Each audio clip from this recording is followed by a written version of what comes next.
Welcome back. I'm still with John Lewis, and you don't have to be rich to be a good parent, is my theme. Despite his frugality, Eddie didn't want his children to feel deprived.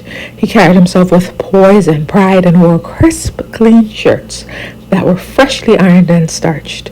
On Fridays and Saturdays, he bought fresh fish for dinner. He usually settled for the mullet, the cheap fish, but he liked to splurge on red snapper when he could. Quote, "My father put a great deal of stress and emphasis on food," John said. "It was his philosophy that if we died, we would die with a full stomach.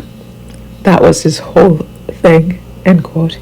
Eddie also resolved to keep his family safe, whether from the Ku Klux Klan or violent neighbors. "I grew up in a home with a shotgun over the door and a rifle in the corner," John said. He remembered Willie Mae once remonstrating, Willie Mae's mother, with Eddie not to charge out of the house with the gun. She also warned her children to avoid the rowdy nightlife of Troy, especially around Love Street. Quote, "On Saturday night you heard where people were being shot, where people were being cut and killed," John recounted. It bred a hatred of violence.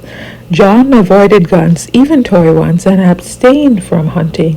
He never picked up a firearm until he was in his 50s.